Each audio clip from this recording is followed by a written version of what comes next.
In today's video, I'm going to give you 5 reasons why the first 5 years of retirement are your most important years. Reason number 1, the first 5 years should be the time that you spend the most in retirement and spend the most confidently. And that second part is the key part here. Too many times I see retirees ease a bit too slow into retirement, and I get it. Retirement can be a big adjustment, especially the part with no longer having that income flowing in. And because of this, I see added frugality in the first couple years of retirement. You might have big dreams, like a family trip to Hawaii, or maybe a romantic trip with your partner to Europe, to France, to some of the beautiful areas across the seas. The first 5 years of retirement is the best time to do it. Here's a major reason why you should have confidence to spend. Your spending, statistically speaking, will drop quite a bit as you age. Just because you spend $120,000 in the first year of retirement doesn't mean you have to run a simulation and look at $120,000 for the rest of your retirement. It's extremely unlikely that that will need to be sustained. As I show on the screen, there's a lot of research in the past few years showing that spending drops as you age, and mainly the discretionary side of spending drops. For a household spending 7 figures in the first year of retirement, spending typically drops 20 to 30% in inflation-adjusted terms as they get into their early to mid-80s. And a big reason for this is the amount of enjoyment that we gain from our spending. On average, the younger we are, the more active we are, the more we're able to enjoy our spending. Too often I see retirees nervous to spend because they don't have a retirement plan they have confidence in. They think, look, I'll be frugal the first couple of years of retirement and I'll enjoy my wealth later as I get my feet wet in this whole retirement game. And unfortunately, too often I see that day of actually spending never really comes, either because they passed away earlier in retirement or because they can't reach the same level of enjoyment that they once could have from spending those dollars. This is not to say that you need to spend in retirement to be happy, but if spending will amplify your enjoyment, I urge you to spend in those first couple of years. Reason number 2, tax opportunities. When I look at the average person's financial life, the best time for tax planning is typically the first 5 years of retirement. And the main reason for this comes down to something we'll refer to as forced income. While you're working, you have forced income from your job. This is taking up valuable space in those lower tax brackets. Later in retirement, you have forced income in the form of Social Security benefits and required minimum distributions. For those that don't know, RMDs are a forced withdrawal from your tax-deferred accounts based on the age you are. Here's a snapshot of a client's forward-looking tax graph. They retired this year, and as you can see, they have big issues coming down the road that will force them into higher tax brackets, like the 28% and 33% tax brackets. Not only that, but it will cause them to owe various Medicare penalties along the way. Now, let's say this client didn't understand or know the importance of strategies like Roth conversions, or they found out about conversions when they were 70, maybe a little bit too late. Well, based on this tax graph, they would try to fill up the 25% tax bracket for a few years, but then they'd really miss their opportunity window. RMDs would push them through the 25% tax bracket, eventually taking the place of the conversions, and really only making small conversions possible. And as you can see, as we look at the later part of their retirement, they still have a lot of tax issues that arise. Instead, they need to be utilizing, from a tax standpoint, these early retirement years. Now, this does 2 things. Number 1, you can see they largely eliminate RMD issues down the road. Yes, they still have RMDs, but they are under this person's control, or this couple's control now. But number 2, they have more optionality, and that's really what I want to search for and try to gain in retirement, optionality. In a given year, they can choose after their RMD to convert up and above that RMD and maybe still max out the tax bracket that they're in. Or maybe they take that extra income from Roth and keep a low tax liability. It all depends really on what they're trying to plan for. The point is, a tax-efficient retirement is only possible if you're utilizing those first 5 years properly. Reason number 3 is around building momentum and strong habits right off the bat in retirement. I think every major transition in our life gives us the ability to reflect and reaffirm the person we want to be. There are constraints that inevitably come with work and career focus. Maybe your health has become a secondary priority because you haven't had the time. Maybe certain relationships, like the one with your spouse, have taken a back seat at times, or even I guarantee they've taken a back seat at times. Well, the past is the past, and we can't change that, but we can change how we handle this next phase of our life. Charging into retirement with intention and building momentum cannot be understated in this transition. I personally have a belief that we are always building habits. Take a goal like wanting to get into shape. If you start out and begin to exercise each and every day, whether you feel good or feel bad, whether you feel motivated or unmotivated, you are building the identity of someone who exercises. At some point down the line, it no longer becomes a choice. On the flip side, if you work out one day and then quit once the motivation fails or wanes away, you are building a habit. You are building a habit of someone who talks but doesn't necessarily follow through. You said you wanted to get into shape and then you tried it and you quit.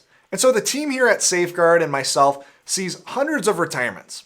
The people who struggle the most are the people who view retirement as a vacation. Finally, it's some time to sit back and kick your feet up. Wake up at 10 a.m., do whatever you feel like. And this is bliss for maybe 1 or 2 weeks, just as a vacation is. And then you start to see a crisis of sorts start to form. You start asking yourself, is this really what I looked forward to for all of these years? I'm not happy or fulfilled. In fact, I'm fairly bored. Well, here would be my recommendation. Build out a schedule, or at the very least, a set of intentions for retirement. Give yourself a routine to succeed. I think there's more freedom than constraint in a schedule that fits you and your interests. Wake up at a reasonable time and seize the day. Clear into your schedule specific time for work on your health, relationships, and hobbies. If you can combine multiple things into one, like going to an exercise class with a great friend, that's even better. Stay off your phone and TV. They will suck you in too easily and leave you feeling empty. Now, this will be something you iterate on. You won't find the groove right off the bat, but the point here is you'll be building momentum and you'll be intentional about it. Reason number 4, statistically speaking, the first 5 years of your retirement portfolio's performance will be the most important. This is due to something called sequence of return risk. We've analyzed hundreds of thousands of retirement simulations for clients, and when simulation failures happen, they're highly correlated to poor performance in the first 5 years of retirement. Retirement researcher Wade Pfau has found a similar result with independent research. On the screen shows explanatory power of each year's portfolio return for the average person's life. The first few years of retirement have more than double the importance of any other year in your life. Now, anytime I talk about some of the big ideas in this presentation, like spending more off the front end of retirement, I'm typically met with objections about how bad the current economy is or concerns around running out of money. And this is understandable. The number one fear in retirement for retirees is running out of money. But know that the fear of running out of money doesn't mean you have a high or even a moderate chance of running out of money. They are two separate things. Here at Safeguard, one thing we do with nearly every client is we walk them through what their retirement would look like in some of the worst cases historically. For instance, the economy might not look great, but does it look worse than the Great Depression? Well, we can simulate your retirement through the Great Depression, and here's what that might have looked like, or at least looked like for one of our clients. Now, we use a dynamic income model that allows us to adjust income up or down slightly based on market conditions. Really good returns mean adjustments up, poor returns mean some adjustments down. This is of huge importance in ensuring long-run success. We have an ability to adjust the plan as we move forward in time. This client would have began retirement with the ability to spend just under $15,000 per month. And on a planned path, this would drop to $10,000 per month in inflation-adjusted terms as they get towards the end of their retirement. Now, the Great Depression would have caused 4 separate income adjustments down. This would have caused them to deviate from their planned income path by $1,500 per month at the largest point. Now, yes, this is not ideal, but keep in mind this is during an 80% plus loss in the stock market. They would have then seen increases up and above their planned income about 30 months later. Now, we can take the same example with the global financial crisis. In this case, the adjustments down would have been even more minor. Your portfolio's performance in the first couple years of retirement are extremely important, But know there is a lot you can do to minimize a bad starting 5 years. You can use unconventional allocations like the one I talk about in this video right here. But you can also use dynamic adjustment techniques like these stress tests I just went over. The point here being is you have some control and you can defend against this sequence of return risk. Then finally, the last reason the first 5 years of retirement are so important is that there are a lot of major decisions that are made in this phase of retirement. Everything from investment allocations to healthcare decisions to pension and Social Security filing decisions. Now, let's take Social Security.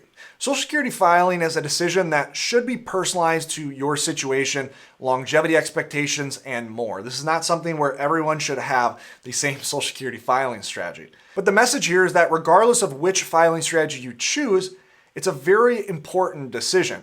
And let me give you an example why. Here at Safeguard, we believe Social Security should be viewed as a safe asset, as insurance of sorts.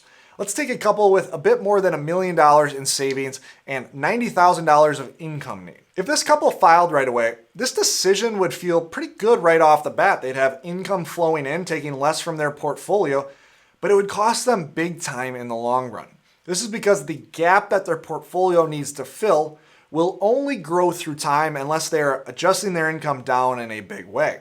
You can see they have an 80 to 88% chance of success based on that retirement's length. Instead, if they delayed, not only would they see improvements on probability of success and portfolio values, but they'd also see additional tax benefits that aren't shown here, with allowing for larger Roth conversions and then ensuring a larger Social Security benefit that is well tax preferenced. Now, in addition, what would happen if they actually did run out of money because market returns were so poor, or maybe there was some kind of mistake or surprise that came within their retirement? This is where Social Security can be that insurance policy. Let's say the 62-year-old couple ran out of money at 87. With filing for Social Security at 62, they'd have about $67,000 to live on. Now, this doesn't sound too bad, but keep in mind we have to factor in inflation here. If they delayed and earned larger benefits, they would have nearly $120,000 coming in. Now, these are miles apart in terms of spending in the worst case scenario. Now, you might not want to use Social Security as an insurance policy or safety valve. Maybe you want to take it early and try to outperform the underlying return of Social Security. The point is, whatever the goal with your retirement plan or with Social Security, this, as well as a few other decisions, are extremely important decisions that you have to make early in retirement. Many cannot be reversed once they're made. And so even though the transition from work to retirement can be a difficult one, even though you might want to feel like you want to ease into that transition and not make any major changes or decisions, you cannot avoid the importance of the first 5 years of retirement. If you're looking for a trusted partner in this process, know that our team is here to help. You can find our contact information in the description below. But if you're struggling with the work to retirement transition, know that you're not alone. This is a difficult transition for many, in part because there are some common and identifiable mistakes that are made. You can click this video to learn more, and always remember, you don't need more money, you need a better plan. Thanks for watching, and I look forward to seeing you in the next video.